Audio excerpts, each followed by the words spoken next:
యెహెజ్కేలు 28:13. దేవుని తోటయగు ఏదెనులో నీవుంటివి. అది ఎక్కడ ఉన్నాడండి?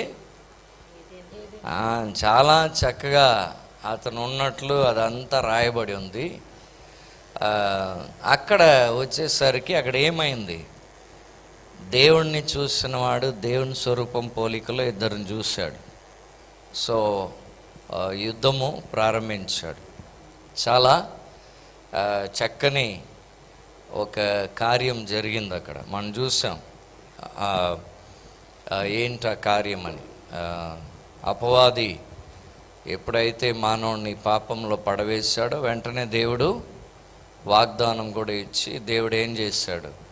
అంతే విడిచిపెట్టలేదు. ఓటములో ఆయన జయంలో మరలా మనుషుల్ని తీసుకురావడానికి ఒక వాగ్దానం ఇచ్చాడు. ఎనివే అది డీటెయిల్గా మనం చూస్తాము.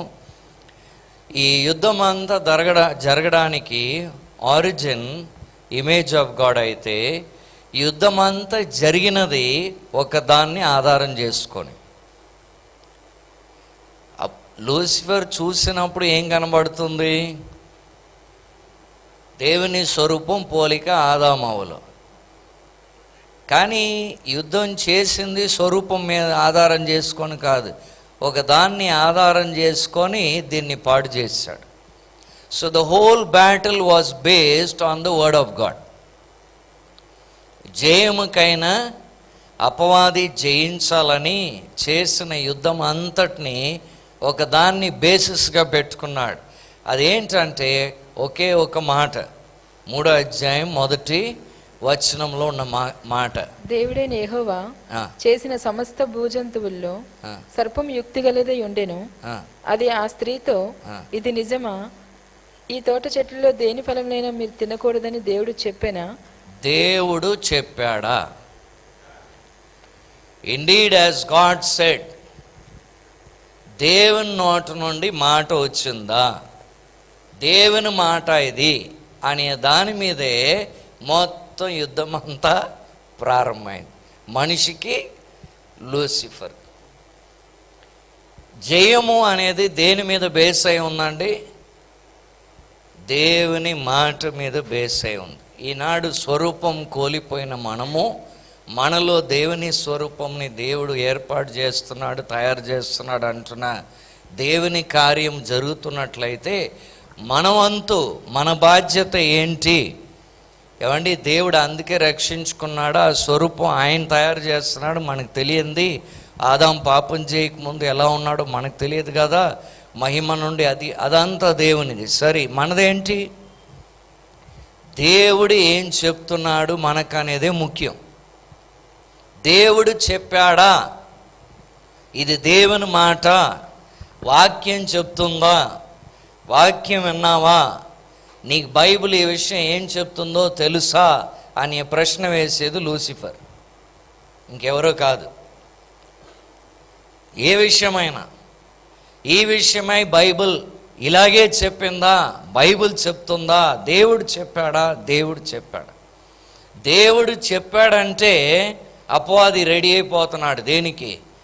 దాన్ని ఎలాగైనా మార్చి మన మనసులో సందేహం పెట్టి, అనుమానం పెట్టి, అవిశ్వాసం పుట్టించి, మొత్తానికి దేవుని చెప్పిన మాట మాటగా ఉంటున్నప్పుడే, ఆ మాట మారనిదిగా ఉంటున్నప్పుడు భూమి ఆకాశములు మారుతాయి. కానీ దేవుని మాటలు మారవని మనకు తెలిసి ఉన్నా కానీ, అన్నీ ఎరిగి ఉన్నా కానీ, ఇది జీవంతో ఉన్నది, ఇది బలము గలది అన్నీ తెలిసి ఉన్నా కానీ, దేవుడు చెప్పాడు కాబట్టి నువ్వు ఇలా ఆలోచన చేయాలి, నువ్వు అలా చేయాలి, నువ్వు ఇలా చేయాలి, దీన్ని ఇలా కూడా చేసుకోవచ్చు, దీన్ని మార్చవచ్చు అని లూసిఫర్ చెప్పి ప్రతి విశ్వాసి జీవితంలో ఓటమునకు ఒక పాత్ అనేది, ఒక మార్గం అనేది ఏర్పాటు చేస్తున్నాడు. This is the basis for all the battles that Lucifer does for his victory. ఇంకేది ఆధారం చేసుకోడు. మీ అత్తగారు చెప్పారా, మీ మామ చెప్పాడా, మీ నాన్న చెప్పాడా కాదు, దేవుడు చెప్పాడా, అప్పుడు లూసిఫర్ వస్తాడు. మీ అత్త చెప్పింది వింటే ఏం రాడు, ఇంకెవరు చెప్పింది వింటే, లోకంలో ఉన్న ఫిలాసఫీని నువ్వు అనుసరించి నడిస్తే నీ దగ్గరికి రాడు. ఎందుకంటే నువ్వు లోకాన్ని అనుసరించి నడిస్తే లోకము ఎండ్ అయ్యే దగ్గరికే నువ్వు కూడా ఎండ్ అవుతున్నావు అని తెలిసి నీ దగ్గరికి రానే రాడు. నా దగ్గర అపవాది ఎప్పుడు రాడండి అంటే అర్థం ఏంటి? మనం ఆల్రెడీ ఒక మార్గంలో, మన దగ్గర ఎప్పుడు అపవాది రాడండి. ఏంటండి దయ్యం అంటారు, సాతాన్ అంటారు, శోధన అంటారు. నాకేం లేదండి, నేను మటుకు హ్యాపీగా ఉంటున్నానని అంటే ఏంటి అర్థం? ఆల్రెడీ అపవాది ముద్ర వేసాడని అర్థం. మన విశాల మార్గంలో లోకస్తులతో పాటు శుభ్రంగా విశాల మార్గంలో నడుచుకెళ్తున్నాం. అంతం చెప్తుంది ఎందుకు రాలేదని. దేవుడు మాట్లాడగానే, అందుకే విత్వాను ఉపమానం చాలా సింపుల్గా అందరూ అర్థం చేసుకునేలాగానే యేసు ప్రభు చెప్పాడు. అది గ్రహించకపోతే, అర్థం చేసుకోకపోతే వెంటనే అపవాది వచ్చి వాక్యాన్ని ఎత్తుకుపోతున్నాడు. అది చాలు. వాక్యం మీద ఆధారపడి యుద్ధము స్టార్ట్ అయింది. ఆదికాండం 2వ అధ్యాయము ఆ వాక్యము, దేవుడు చెప్పిన వాక్యమును దేవుడు చెప్పాడా? ఏం చెప్పాడు దేవుడు? ఏదైనా తోటలో ఉన్న ఫలం అన్నీ మీరు 16-17 చదవండి ఒకసారి. 2:16 ఆయన స్త్రీతో 2:16-17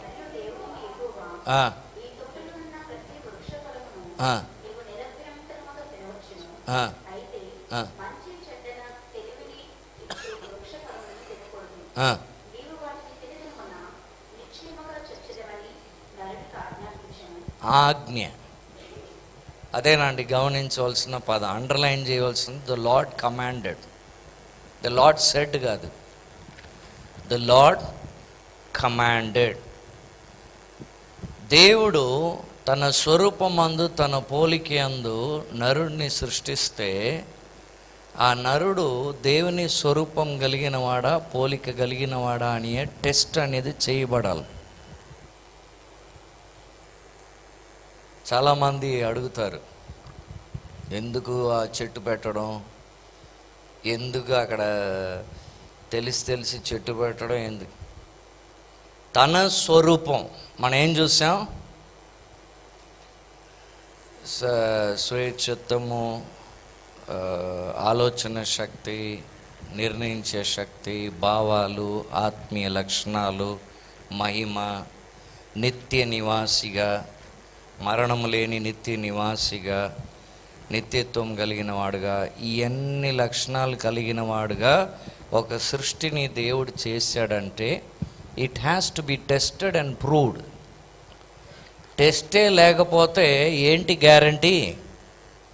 దేవుని స్వరూపం, దేవుని పోలికని మనిషి అనేవాడికి దేవుడు ఏమి ఇచ్చాడు? స్వేచ్ఛిత్తం ఇచ్చాడు. స్వేచ్ఛిత్తం ఇచ్చినప్పుడు అది వాడి ఏం చేయాలి? మనిషి మంచో చెడో ఏదో ఒక దానికి మనిషి వాడుతాడు. దాన్ని బట్టి దాని పర్యవసానంని చూడాలి. సో దేవుడు వాడుతున్నాడా లేదా? ఆయనకున్న చిత్తాన్ని వాడుతున్నాడా? ఆయనకున్న లక్షణాలని వాడుతున్నాడా? సార్వభౌముడై ఆయన నిత్య నివాసిగా ఉంటున్నాడా? ఇవన్నీ ఉంటున్నప్పుడు ఈ ఇద్దరు వ్యక్తులు కూడా ఎలా ఉండాలి? వాడాలి, ఆయన వలె ఉండాలి. ఉంటేనే, చేస్తే అయిపోరు కదా. చేసిన వాళ్ళు అలా బ్రతుకుతేనే ఏమవుతారు? ఓ దేవుని స్వరూపంలో ఆదాం బ్రతికాడు, దేవుని పోలికలో అవ్వ బ్రతికిందని చెప్పడానికి. చెయ్యబడ్డం అయింది కానీ బ్రతకడము. అందుకనే దేవుడు ఏం చేశాడు? వీళ్ళు బ్రతకాలనే ఉద్దేశంతో వీరికున్న స్వరూపం పోలికని కాపాడడానికి, వీరు ఏమాత్రం ఓటమున గురి అవ్వకూడదని ప్రివెంట్ చేయడానికి, it was both a prevention and protection. ఏంటండి? This command from the Lord. దేవుడు ఇచ్చిన ఆజ్ఞ మనకు మంచి ఉదాహరణ 10 ఆజ్ఞలు. ఈ 10 ఆజ్ఞలు దేవుడు ఎందుకు ఇచ్చాడు అంటే, నువ్వు ఎప్పుడెప్పుడల్లా అది ఉల్లంఘిస్తున్నావో, నువ్వు తప్పు చేస్తున్నావు అని తెలుసుకోవడానికి ధర్మశాస్త్రం ఇవ్వబడిందే. పాపం ఇవ్వబడిన ఉద్దేశం ఏంటండి? ఇవ్వబడిన ఉద్దేశం ఏంటి? ఈ 10 పరిమితిలో ఒక వ్యక్తి యొక్క నైతిక జీవితం ఉంటే కాపాడబడతాడు. అంతేకాదు, he will also be prevented. ప్రొటెక్షనే కాదు, ప్రివెన్షన్ ఉంటుంది. ఏ కీడు, నష్టము, అనవసరమైన బాధలు, కష్టాలు రాకుండా ఒక ప్రివెన్షన్ లాంటిది. Not only protection, it's prevention. So ఆ 10 ఆజ్ఞలు మనకు ఒక పరిమితి. నైతికంగా 10 కమాండ్మెంట్స్ మనకు ఒక బౌండరీ పెట్టాడు, ఫెన్స్ పెట్టాడు, కాంపౌండ్ వాల్ పెట్టాడు. నువ్వు తిరగవలసిన దీని లోపలే. ఫస్ట్ ఆజ్ఞ ఉదాహరణకి, ఫస్ట్ 2 ఆజ్ఞలు లేక 3 తీసుకోండి, అంతా ఒకటే కదా. అంటే వ్యర్థంగా ఉచ్చరించవద్దు అని వరకు. దేవుడైన యెహోవా ఒక్కడే, నేనే దేవుణ్ణి, ఇంకా ఆకాశము, భూమియో, సముద్రం ఏది ఉండకూడదు, చేయకూడదు, నమస్కరించకూడదు. చేస్తే 3-4 తరాల వరకు అడుగుతాను, ప్రేమించే వారికి 1000 తరాలు కృప ఇస్తాను. ఇది చెప్పడానికి కారణం ఏంటి? నరుడు అని పిలిచాను అని ఉంది చూసారా. నరుడు ఎప్పుడు దేవుడు కాకూడదు, నరుడుకు దేవుడు ఉండాలి. ఆ దేవుడు ఆయన మాత్రమే ఉండాలని, అంతే కదా అండి. సింపుల్గా చెప్పాలంటే నరుడు ఎన్నడూ దేవుడు కాకూడదు. సృష్టిగానే ఉండాలి, కర్తగానే ఉండాలి. ఈ సృష్టికి ఒకే ఒక కర్త ఉండాలి, ఆయన జీవం కలిగిన దేవుడై ఉండాలి. ఈ పరిమితిని దాటి మనం ఏం చేస్తాం? భార్యని దేవుడుగా, భర్తను దేవుడుగా, పిల్లలను దేవుడుగా, బంగారం దేవుడుగా, డబ్బు దేవుడుగా, అది ఆస్తి దేవుడుగా, ఇంకోటి పెట్టుకుంటాం. అందువలన మనం ఏమవుతున్నాం? కాపుదల మాత్రం పోవట్లేదు, ఏవేవైతే రాకూడదో అన్నిటినీ రప్పించుకుంటున్నాం. ప్రివెన్షన్ పోతుంది, ప్రొటెక్షన్ పోతుంది. 2 విధాలుగా కష్టాలు పడుతున్నాం. ఇలాగే ప్రతి ఆజ్ఞ కూడా మనకని దేవుడు ఒక పరిమితి పెట్టాడు. మానవుడు తిరగవలసింది ఏదైనా తోటలో. ఆ చెట్టు మాత్రం ఏం చేయకూడదు, ఆ చెట్టు పండు, ఆ వృక్ష ఫలము ఏం చేయకూడదు చెప్పలేదండి, ఆజ్ఞగా ఇచ్చాడు. ఇదే దీన్ని బేసిస్ చేసుకొని అవ్వ దగ్గరికి వచ్చి 5వ వచనంలో, నువ్వు తింటే మంచి చెడులు తెలిసి నువ్వు దేవత వలె అవుతావని చెప్పి ఒక అబద్ధం చెప్పాడు. ఆల్రెడీ వారెవరు? దేవుని స్వరూపం, దేవుని పోలిక. ఇప్పుడు అది టెస్ట్ చేయబడాలి. టెస్ట్ చేసి లెట్స్ సే సాతాను వచ్చాడు అవ్వ దగ్గర, అవ్వ జయించింది. ఇప్పుడు ఏంటండి? అవ్వ జయించింది. ఇప్పుడు ఏంటి? వాళ్ళు 100% దేవుని స్వరూపం ఇచ్చాడనేది వారిలో ఉన్నదనేది నిరూపించబడింది. ఇంకేంటి? ఇంకా ఆ తర్వాత ఏంటంటే ఏలడమే, ఆ ఉద్దేశంలో నిలబడి ఉండడమే, అంతే కదా అండి. సో ఆ ఆజ్ఞ అనేది అపవాది ఏమన్నాడు? ఒక అబద్ధాన్ని, మోసాన్ని ప్రవేశపెట్టాడు. చాలా కాన్వర్సేషన్ మీరు చదివితే ఏంటి అర్థమవుతుంది? 1వ వచనం నుండి 5వ వచనం నేను చదవలేదు, ఎందుకంటే మనకు తెలుసు అని. ఇక్కడ ఉన్న వాళ్ళందరికీ తెలుసు ఏంటి. ఈ తోటలో ఉన్న వృక్ష ఫలములన్నీ తినవద్దని సర్పము స్త్రీ సర్పం ద్వారా చెప్తే 3వ వచనంలో తోట మధ్యలో ఉన్న ఈ చెట్టు మాత్రం ముట్టుకోవద్దన్నాడు, తాకొద్దన్నాడు, తినవద్దన్నాడు, తింటే చస్తాను. అది ఎవరు కమాండ్ అయి ఉంటుంది? ఆడమ్స్ కమాండ్ అయి ఉంటుంది. నువ్వు దాని దగ్గరికి వెళ్ళకు, ముట్టుకోకు, చచ్చిపోతావు అని, అంతే కదండి. ఆదాము ఆజ్ఞ పొందుకున్నాడు, భార్యకి ఏం చెప్పాడు? అదే చెప్తుంది స్త్రీ. ఎవరి దగ్గర? సర్పం దగ్గర. తాకితే చస్తావు అన్నాడు. సో బహుశా నేను అనుకుంటున్నాను, సర్పం ఏదో ఒకసారి తాకి చూడంటే తాకితే చావలేదు. సో ఇంకా కన్విన్సింగ్గా ఉంటుంది సర్పానికి. అర్థమైందండి ఆర్గ్యుమెంట్? తాకితే చస్తామన్నాడంటే ఏదోసారి తాకి చూడు అంటే తాకితే చావలేదు. అవును చావలేదు, నేను తాకాను, చావలేదు. అయితే నువ్వు తింటే కూడా చావు, అదే కదా ఆర్గ్యుమెంట్. నువ్వు తింటే చావనే చావు. ఇంకా ఈజీగా అవని ఏం చేయగలిగాడు? నేను అలాగే ఈ వాక్యం బట్టి అనుకుంటున్నాను, ఆదామేమో దాని దగ్గరికి వెళ్ళకు, ఇంకా చూడవద్దు అనలేదు.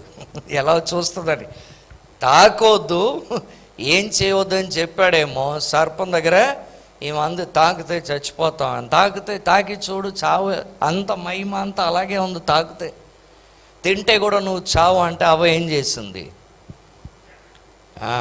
తినలేదండి. అవ ఏం చేసిందండి? అదే సమస్య, ఇదే బ్యాటిల్ అంటే.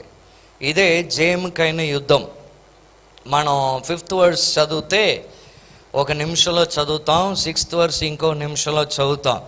మనం ఏమనుకోకూడదు, అంతా నిమిషంలో జరిగిపోయిందని అనుకోకూడదు. అక్కడ సర్పం వచ్చి మాట్లాడడం, బై ద వే దేవుడు ఆదాముతో మాట్లాడుతున్నది దేవుడికి అర్థమైందని చూసాం గత వారం. ఇప్పుడు ఎవరు మాట్లాడుతున్నది అర్థమవుతుంది? స్త్రీకి, ఆదాంకి. అంటే అర్థం ఏంటి? ఆత్మ సంబంధమైన వారుగా ఉన్నారు కాబట్టి ఆత్మ సంబంధమైన ఒక ఏంజలిక్ బీయింగ్ సర్పంలో, మనం చూస్తున్న సర్పం కాదండి, పడక ముందు అది కూడా చాలా యుక్తిగల సర్పం. అది ఎలా ఉండిందో మరి. ఆ సర్పములో నుండి ఒక దూత, అంటే సాతాను, పడిపోయిన దూత మాట్లాడుతున్నది. ఈ ఆత్మ జీవి అయిన అవ్వ ఆత్మతో సంభాషణ అనేది చేయగలుగుతుంది. So this was the realm in which they were. ఇక్కడ దేవుడు ఆత్మ అయిన దేవునితో మాటలు, ఇక్కడ ఆత్మ అయిన సాతాను మాటలు అర్థమవుతుంది. సరే, 5వ వచనం 6వ వచనం వెంటనే ఇవన్నీ వెంటనే సెకండ్స్లో జరగలేదండి. కారణం ఏంటంటే 6వ వచనం ఏం చెప్తుంది? 3వ అధ్యాయం 6వ వచనం, స్త్రీ ఆ వృక్షము ఆహారమునకు మంచిదయు కన్నులకు అందమైనదియు వివేకమిచ్చు రమ్యమైనదియు ఉండుట చూచినప్పుడు ఆమె దాని ఫలముల్లో కొన్ని చూచినప్పుడు అంటే అక్కడ అర్థం ఏంటండి? కనులకు అందమైనది అని చూచిందంటే అర్థం ఏంటి? పండు చెట్లో ఉంది, చూచింది, కనులకు అందమైనది అంటే అర్థం ఏంటి? ఈ కళ్ళతో చూసింది, అందం కనబడింది. ఆహారమునకు మంచిదని చూచిందంటే అర్థం ఏంటి? ఆలోచన పూర్వకంగా చూచింది, అంతే కదండి అర్థం. కనులకు అందమైనదంటే చూసింది ఈ కళ్ళతో. ఆహారమునకు మంచిదని చూచిందంటే ఈ కళ్ళతో చూసిందా? ఆలోచన. తర్వాత తింటే జ్ఞానమా వివేకం ఇచ్చి రమ్యమైన, అది ఎలా చూసింది? ఈ కళ్ళతోట. ఆలోచన. సో ద బ్యాటిల్ చూడండి, జయముకైన యుద్ధం అనేది స్ప్లిట్ సెకండ్స్లో, క్షణాల్లో జరగదు. దేవుడు చెప్పాడా అని ప్రశ్న వేయగానే ఏం స్టార్ట్ అవుతుంది? సంభాషణ స్టార్ట్ అవుతుంది.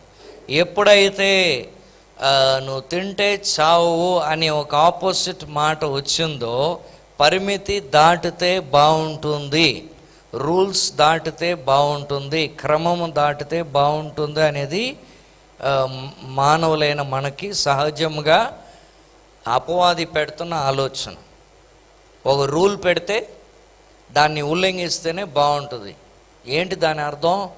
రూల్ అనేది నీ స్వేచ్ఛని ఆపుతున్నది, క్రమశిక్షణ అనేది నీ స్వతంత్రముని ఆపుతున్నదని. కాదండి, మనకి కాపుదల, మనకు ప్రివెన్షన్ ఇవ్వడానికి రూల్స్, రెగ్యులేషన్స్, క్రమాలు ఇవ్వబడి ఉన్నాయి. సో ఇప్పుడు అపవాది అంటున్నాడు, నువ్వు చస్తావన్నావు కదా, నువ్వు చావు, నువ్వు ఉల్లంఘించి చూడు అంటున్నాడు. సో ఇప్పుడు ఆలోచన ప్రారంభమైంది. బ్యాటిల్ ఎక్కడండి? జయమ ఓటమ అనేది దేవుని వాక్యాన్ని తెలుసుకున్న వారికి క్రియల్లో కాదు, ఆలోచనలో.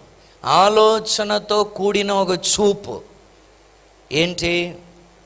ఇలా చేస్తే నా ఫ్యామిలీకి ఎంతో బాగుంటుంది, నాకు కూడా ఈ కోరిక ఉంది, ఈ కోరిక తీరితే ఎంతో బాగుంటుంది. ఈ ఆలోచన అనేది రోజు కావచ్చు, వారం కావచ్చు, నెల కావచ్చు, సంవత్సరం కూడా కావచ్చు. అర్థమైందండి? సో ఏదో ఒకటి చెప్పింది సర్పం, వెంటనే అవ్వ తీసి తినేసింది కాదు. So there is always time. దేవుని వాక్యం వచ్చిన తర్వాత ఒక విశ్వాసి వాక్యం తెలిసి ఓడిపోతున్నాడంటే జీవితంలో ఆలోచించడానికి దేవుడు టైం ఇచ్చాడు. ఎందుకు అపవాదిని వెంటనే వెళ్ళగొట్టవచ్చు కదా దేవుడు? వెళ్ళగొట్టడు. కారణం ఏంటి? ఆయన స్వరూపం పోలికలో నీలో తయారవుతుంది అనడానికి రుజువేంటి? టెస్ట్ చేయబడాలి. రక్షించుకున్నాడు, ఆయన స్వరూపం ఏర్పాటు చేస్తున్నాడు, ఆయన జ్యేష్ఠ కుమారులా తయారు చేస్తున్నాడు అనడానికి రుజువేంటి? రోమా 8:29 నాలో జరుగుతుంది అనడానికి రుజువేంటి? చెట్టు ఉంటేనే రుజువు అవుతుంది, సర్పం ఉంటేనే రుజువు అవుతుంది. సో దేవుడు ఏం చేస్తాడు? అపవాది ఆయన మాట్లాడిన తర్వాత అపవాది వస్తాడని తెలుసు, దాన్ని ఆపడు. నీకు అనుమానం, సందేహం, ప్రశ్నలు, నీ మనసులో ఆలోచనలు ఇవన్నీ ఆపడు. నీకేం చెప్పాడు దేవుడు? ముందుగా వాక్యం ఇచ్చాడు. నువ్వు దానిని నమ్ముతావా? నువ్వు విన్న వాటిని నమ్మి ఆలోచిస్తా, ధ్యానం చేస్తా, లాస్ట్లో క్రియ అండి. సో యుద్ధం అనేది, జయం అనేది క్రియలో కాదండి, ఆలోచనతో కూడిన మన చూపులోనే ఓటము జయము నిర్ణయం అవుతుంది. దేని మీద? దేవుని వాక్యం మీదే, ఇంకా దేని మీద కాదు. మనం చెప్పవచ్చు, నేను ఈ కారణాన్ని బట్టి ఈ ఓటమిని ఎదుర్కొన్నాను, ఆ కారణాన్ని బట్టి ఈ అపజయం. అంతకు ముందే దేవుడు ఏమిచ్చి ఉంటాడు? పండు నీ కంటికి రమ్యంగా ఉందని నువ్వు చూసి, అదే ఏంటంటే కారణం. ఈ 3 కారణాలను బట్టి పడిపోయింది అని చెప్తాం. ఈ 3 కారణాలను బట్టి పడలేదు. ఇచ్చిన ఆజ్ఞ, అంతకుముందు వచ్చిన ఆజ్ఞని ఆమె ఏం చేయలేదు. ఆలోచన పూర్వకమైన ఒక దృష్టితో వాక్యముని వదిలేసి ఈ మాటల్ని ఆలోచన పూర్వకమైన దృష్టితో అపవాది యొక్క మాట విని వద్దని నిషేధింపబడిన దాన్ని చూడడం మొదలుపెట్టింది. కాబట్టి ఏమైంది? పడిపోయింది. సాధారణంగా మనం ఏమంటాం? Because of this 1, 2 and 3 I fell. Because of these reasons I am having this failure. Before that, నువ్వు విశ్వాసి అయితే ఈ ఫెయిలియర్ రాకముందు దేవుడు నీకేమి ఇచ్చి ఉంటాడు? వాక్యం ఇచ్చి ఉంటాడు, హెచ్చరించి ఉంటాడు. నీ జయముకైన మాటలు నీతో మాట్లాడి ఉండాలి. లేకపోతే దేవుని స్వరూపం ఏర్పడుతుంది అనేది అబద్ధం. అర్థమవుతుందా? దేవుని స్వరూపం ఉన్నది కాబట్టి అది ఏం చేయబడాలి? టెస్ట్ చేసి దేవుని వలె చేయబడ్డారని నిరూపించబడాలి. మనకి దేవుడు రక్షణ ఇచ్చి ఆయన స్వరూపాన్ని ఏర్పాటు చేస్తున్నాడు కాబట్టి ఆ దశలో అదేం చేయబడాలి? టెస్ట్ అనేది చేయబడాలి. అప్పుడే మహిమ నుండి అధిక మహిమకు. Every step the devil will come not to do anything, just to question the word of God. ఇదో పెద్ద సమస్య అవ్వకి, ఆదాంకి. ఆ ప్రశ్న అనేది పెద్ద సమస్య, లేక ఆ మాటలు అనేది పెద్ద సమస్య. ఓవర్కమ్ చేయడానికి పెద్ద సమస్యే కాదు. It is a matter of the will. అంతే కదా అండి?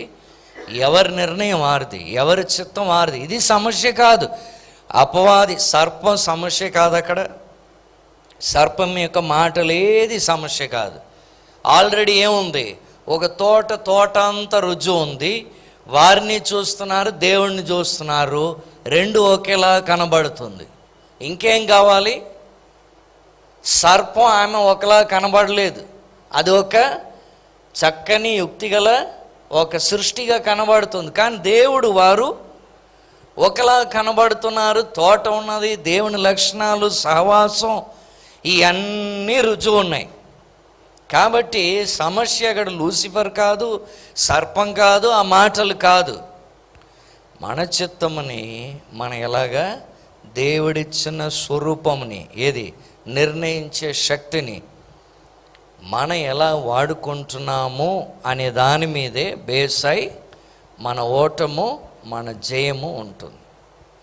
సో వాక్యముని ఆధారం చేసి అపవాది ఏం చేస్తాడు? ఓటములో నడిపించడానికి పోరాడుతాడు. వాక్యమే బేస్. మన అనుకున్నదంతా చేయనిస్తాడు. ఎన్ని అనుకుంటే వాడికి ఆనందం. వాక్యం ఎప్పుడైతే వచ్చిందో అది జయమని తెలుసు. ఆ వాక్యమే ఏం చేస్తుంది? ఆయన జ్యేష్ఠ కుమారుడైన యేసుక్రీస్తు స్వరూపంలో మనల్ని మార్చేదే ఉన్నది. 6వ అధ్యాయం ఆఖరి భాగంలో ఏం చూస్తున్నామండి? మానవ జాతికైనా మొట్టమొదటి ఓటము అక్కడ రికార్డ్ చేయబడి ఉన్నది. అప్పటి వరకు జయమే. ఆ మొట్టమొదటి యుద్ధంలోనే, ఫస్ట్ బ్యాటిల్లోనే మానవుడు ఏమి ఎన్నుకున్నాడు? ఓటాన్ని ఎన్నుకున్నాడు. ఫస్ట్ బ్యాటిల్లోనే మానవుడు ఓడిపోయాడు కాదు, ఓటాన్ని ఎన్నుకున్నాడు. దాన్ని ఎన్నుకున్నందువలన వచ్చిన నష్టం ఏంటండి? నిత్య కాలం నివాసం చేసే మనిషి ఏమాడు? ఫస్ట్ మహిమ పోయింది, దిగంబరులు అయ్యారు. మహిమ పోయింది, అంత మాత్రం కాదు, ఆత్మీయ నిత్య నివాసి కదా దేవుడు. ఇప్పుడు నిత్య నివాసిలోకి ఏం ప్రవేశించింది? మరణం. సో మానవుడు ఎన్నుకున్నాడు. ఒక విశ్వాసికి ఓటం అనేది ఎన్నిక, విశ్వాసికి జయం అనేది ఎన్నిక. నువ్వు ఎన్నుకోవచ్చు, ఓటమా జయమా. దేవుని స్వరూపము, దేవుని ఉద్దేశం అంటే నీకు జయమే, లేదు అని అంటే ఓటమే. దీన్ని మీరు ఏ రెల్మ్ ఆఫ్ యువర్ ఏరియాకైనా మీరు అప్లై చేసి చూడండి. ఏ ఏరియా ఆఫ్ యువర్ లైఫ్ కైనా, మీ జీవితంలో ఏ రంగంకైనా అప్లై చేసి చూడండి. ఆ రంగంకి దేవుడు ఏమి ఇచ్చాడు? వాక్యం ఇచ్చాడు. ఏ ఒక్కటి దేవుడు విడిచిపెట్టలేదు. కుటుంబ జీవితమా, వివాహ జీవితమా, వ్యాపారమా, ఉద్యోగమా, సేవ, ధనాన్ని వినియోగించడం ఎలా అన్నిటికీ వాక్యం ఉంది. అన్నిటికీ వాక్యం ఉంది. అన్నిటికీ దేవుడు మనం చేసినప్పుడు దేవుడు తెలీదా? ఓ జనాంగాన్ని తయారు చేశాడు. క్రొత్తగా ఒక దేశం కింద ఉన్నవారిని బయటికి తీసుకొచ్చేసాడు. ఇప్పుడు వారికి లాస్ అవసరం, నియమాలు అవసరం. ఒక జనాంగం ఏర్పడాలి, వారు ఒక పెద్ద దేశంగా తయారవ్వాలి. కాబట్టి అంతా ఇచ్చేసాడు దేవుడు. ఒక దేశమే నడవడానికి ఏం కావాలో అన్నీ ఇచ్చాడు. అన్నీ ఇచ్చాడు. అన్నిటికీ సంబంధించిన వాక్యం ఉన్నది. కాబట్టి ఈ ప్రిన్సిపల్ని మన అన్ని ఏరియాస్ ఆఫ్ లైఫ్లో చూడవచ్చు. ఎన్నిట్లో మనం ఉల్లంఘించాము, ఎన్నిటిలో దేవుని వాక్యం వద్దన్నాం, ఎన్నిట్లో సర్ప మాటలు విన్నాము, అన్నిటిలో ఏమవుతుంది? సమస్య పెరిగినట్లు. అయితే అపవాది జయించాడా? మానవుడు ఓడిపోయాడా అనే ప్రశ్నాన్ని మనం చూసినట్లయితే, అపవాది జయించాడా? ఇక్కడ పండు తిన్నప్పుడు అవ్వ పండు తినింది, ఆదాము తిన్నాడు. అపవాది జయించాడా? ఎందుకు జయించలేదు? లేక ఎందుకు జయించాడు? అపవాది జయించాడా? తన యుద్ధమే ఏంటి? తన యుద్ధమే ఏంటి? ఆ స్వరూపం పోలిక పోయి మానవుడు తన ఏమయ్యాడో అదే మనిషి కూడా అదే అవ్వాలనేది తన ఉద్దేశం. అపవాది జయించాడా? బైబిల్ గ్రంథం అంతా కూడాను అపవాది చాలా ట్రై చేస్తాడు. ఆ దగ్గరకు వచ్చి ఏమైపోతాడండి? అపవాది అచీవ్ చేయలేకపోతాడు. ఇదే బైబిల్ గ్రంథం అంతా చూసేది. అది కూడా ఇక్కడే చూస్తున్నాం. దేవుని స్వరూపం పోతుందని చూస్తే ఏమవలేదు, పోకుండా పాడైపోయి ఉండిపోయింది. ఎవరు అక్కడ దిగి వచ్చేసారు? దేవుడు ఇమ్మీడియట్గా హీ స్టెప్డ్ ఇన్. అదే గొప్ప విషయం. విడిచిపెట్టి ఉంటే ఏమయ్యేది? అపవాదికి జయం వచ్చేది. కాకపోతే దేవుడు ఏం చేశాడండి? ఇమ్మీడియట్గా గాడ్ స్టెప్డ్ ఇన్. దేవుడు దిగి వచ్చి సువార్త చెప్పాడు. The first good news, the first gospel. ఆదికాండం 3వ అధ్యాయం 15వ వచనం. మరియు నీకును స్త్రీకిని ఆ. నీ సంతానమునకు ఆమె సంతానమునకును ఆ. వైరము కలుగజేసెదను. ఆ. అది నిన్ను తల మీద కొట్టును, ఆ. నీవు దాన్ని మడిమి మీద కొట్టుదు అని చెప్పాను. ఈ మాట ఎవరిని చూసి అన్నాడు? సర్పాన్ని. సర్పాన్ని చూసి దేవుడు చెప్పిన మాట ఏం చెప్పాడండి? నేను ఒక ఎన్మిటీ పెడతాను. అంటే నువ్వు ఇప్పుడు వచ్చి ఎలాగ చక్కగా అవ్వతో మాట్లాడుకున్నావో, అవ్వ నీతో మాట్లాడింది అనేది ఇంక మీదట ఈ స్త్రీ నుండి, అంటే ఈ జాతి, ఈ రేస్కి నీకు జరగదు. అందుకే ఈరోజు దయ్యం అంటే ఏంటి? మనకి భయం. అంత ఈజీగా ఏదైనా తోటలాగా ఏం లేదు అక్కడ డిస్కషను, సంభాషణలు లేవు. సేటన్ వర్షిపర్స్ అనేది కొంతమంది తయారయ్యారు. అదర్వైజ్ మానవ జాతికి, ఈ సాతానికి ఏం పెట్టాడు దేవుడు? వైరం పెట్టాడు. రెండు ఆపోజిట్లు అయిపోయినాయి. ఫస్ట్ అది మనం గమనించాలి. తర్వాత ఆ స్త్రీ నుండి వచ్చే యేసుక్రీస్తు, స్త్రీ విత్తుగా స్త్రీ నుండి వచ్చి యేసుక్రీస్తు తలని ఏం చేస్తాడు? చితగ్గొడతాడు. అంతేనా ఉంది? అది నిన్ను తల మీద కొట్టును, నీవు దాన్ని మడిమి మీద కొట్టుదు, మడిమి మీద కొట్టుదు. ఏమైంది? ఆ యేసుక్రీస్తు శరీరధారి వచ్చాడు కాబట్టి అపవాదికి ఏం దొరికిందండి? ఏం దొరికింది?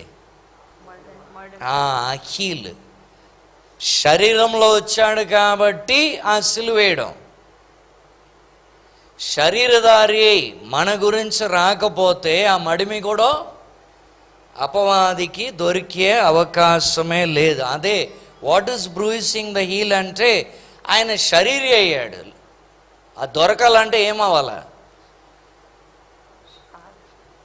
ఆయన్ని యేసుక్రీస్తు అపవాదికి దొరకాలంటే ఏమవ్వాలా? ఆయన అందుబాటులో రావాలి. కాబట్టి మనిషిగా వచ్చాడు, మనుషుల చేతిలో పడ్డాడు. మనుషుల్ని వాడుకొని అపవాది ఏం చేశాడు? సిలువేయించాడు. అయితే అపవాదిని యేసుక్రీస్తు తలని చితగొట్టాడు. ఇది దేవుడు ఎప్పుడు చూశాడండి?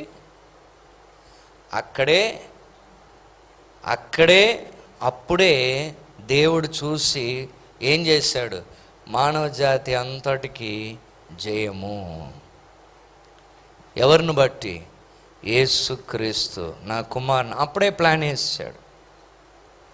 మనిషి స్వరం విని, అపవాది స్వరం విన్నాడు, పోగొట్టుకున్నాడు. కాబట్టి ఇంక వేరే లేదు. నా కుమారుడు నేను పంపించి ఇమ్మీడియట్గా నా కుమారుడు ఆదాం, నా కుమార్తె అయిన అవ్వ, ఈ సంతానం అంతా జయ జీవితం జీవించడానికి నా కుమారుడి యొక్క మడిమి బ్రూయిస్ అయినా పర్వాలేదు, తల చితగొట్టబడి అవ్వాలని దేవుడు ఏర్పాటు చేశాడు. అపవాదికి జయమా కాదా? అపవాది అనుకొని ఉంటాడు. అనవసరంగా ఈ ఆదామవ్వని స్వరూపంలో వదిలేసి ఉంటే వేరే రకంగా ఉండేది. ఇప్పుడు ఆయన కుమారుడే మనిషిగా దిగి వచ్చి అందరికీ ఏమండి ఊహించని ఒక కార్యాన్ని దేవుడు స్టెప్ని చేసి మానవుడి మీద జాలిపడి కనికరపడి సువార్తని దేవుడే తెలియపరిచాడు. నీకు నీ సంతానమునకు నేను వైరం పెడతాను, నువ్వు అంత ఈజీగా నువ్వేం చేయలేవు, ఇక్కడలాగా డిస్కషన్లు జరగదు, నేనేం చేస్తాను. ఎప్పుడు కూడా దయ్యము లూసిఫర్ అంటే ఒక విరోధ భావము. నేను పెడతాను, నేనేం చేస్తాను, ఈ కార్యంని చేస్తానని దేవుడు చేశాడు. కాబట్టి అపవాది ఎన్నిసార్లైనా మన జీవితంలో జయంకైన ప్రయత్నం చేస్తాడు. ఆఖరిలో అపవాది దాన్ని సాధించలేక పడిపోవలసిందే. ఇదే బైబిల్లో ఉన్న ప్రిన్సిపల్, ఇక్కడ నేర్చుకోవాల్సిన principal. Satan will always try for victory. సాతాను ఎప్పుడు జయించడానికి మానవుని పైన, ముఖ్యంగా విశ్వాసి పైన ఆయన స్వరూపం పోలిక ఏర్పడకుండా జయించడానికి ఎప్పుడు ప్రయత్నిస్తాడు, కానీ ఎప్పుడు కూడా ఏం చేయలేడు, సాధించలేడు. ఆనాడు ఎవరు వచ్చారండి? దేవుడు వచ్చాడు. ఈనాడు యేసు క్రీస్తుని బట్టి మనం ఏమవుతున్నాం? యేసు క్రీస్తు అపవాది క్రియల్ని లయపరిచాడు కాబట్టి క్రీస్తునందు మనం ఉన్నట్లయితే మనకేంటి? ఆయన పొందిన జయములో మనకు షేర్. మార్టిన్ లూథర్ గారు ఆదికాండం 3:15 గురించి ఇది ఎంత ముఖ్యమైనది అనడానికి ఆయన ఒక మాట చెప్పారు, అది రాసుకొచ్చాను. లేఖనాలన్నిట్లో మహిమగలది, ఉన్నతమైనది రాయబడి ఉందంటే అవి అన్నీ కూడా ఈ వచనంలోనే, ఏది? ఆదికాండం 3:15 ఉన్నది.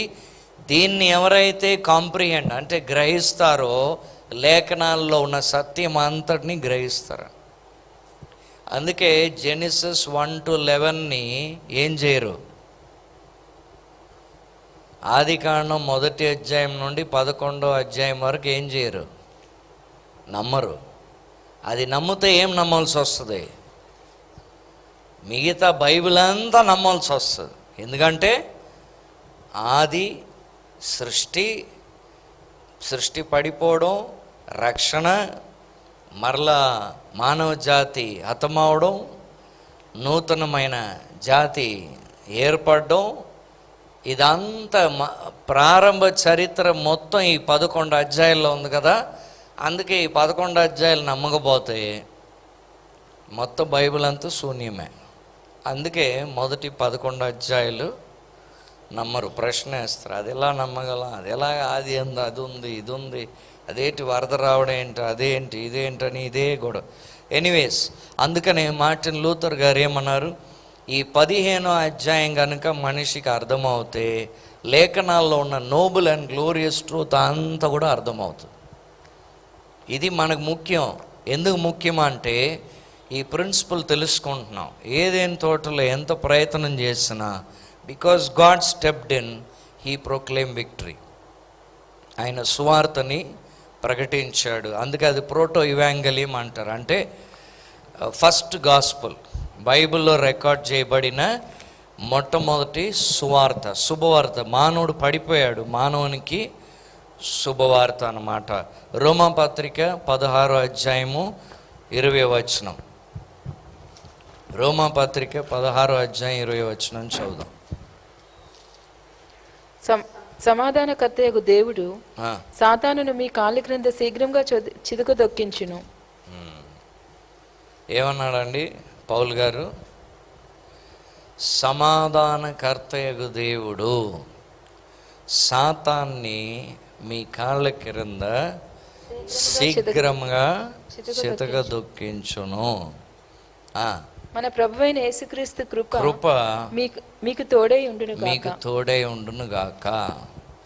యేసుక్రీస్తులో మనం ఉన్నంత వరకు సాతాను మీద ఉన్న జయముని మనము అనుభవిస్తాము. ఒక దినం వస్తుంది. ఏ దినం అది? దేవుడైన యేసుక్రీస్తు ఈ భూమి పైన ఏలుబడి చేసే దినం వస్తుంది. ఆ దినము ఆయనతో కూడా క్రీస్తునందు పాలివారైన వారందరూ ఈ భూమి పైన ఏలుబడి చేస్తారు. సాతాను ఆ 1000 ఏళ్ల కాలం బంధింపబడి ఉంటాడు. పాదం క్రింద, కాళ్ళ క్రింద చితక దొక్కిన అనుభవము ఈ సంఘమైన క్రీస్తునందు విశ్వాసం ఉంచిన ప్రతి ఒక్కరు అనుభవిస్తారు. ఆయన వస్తున్నాడు. ఆయన వచ్చి భూమి పైన ఏలుబడి చేసినప్పుడు సాతాను యొక్క క్రియలు బంధింపబడతాయి. ఆ తర్వాత నాశనం చేయబడి అగ్నిగుండంలో వేయబడతాడు. సో ఈ బ్రతుకులో జయం అనేది మానవ జాతికి క్రీస్తులో ఏర్పాటైంది. ఎవరైతే క్రీస్తునందు ఉంటారో ఆ జయముని వారు వారు కూడా పాలివారు అవుతున్నారు. జయం ఏర్పాటైంది, జయం, యుద్ధం అయిపోయింది, జయము ఖాయమైపోయింది. ఇప్పుడు క్రీస్తు నందు ఉంటే మన జయాన్ని రుచి చూస్తాం, షేర్ చేసుకుంటాం. మన ప్రత్యేకంగా ఏమి మనం దేవుడికి తెలుసు, ఆదాము హవ్వ నిరసాయ పరిస్థితికి వెళ్ళిపోయారు, తప్పు చేశారు, మోసం పోయారు, అబద్ధానికి లోబడిపోయారు, అయిపోయింది. ఇప్పుడు దేవుడు వచ్చాడు కాబట్టి జయం వచ్చింది.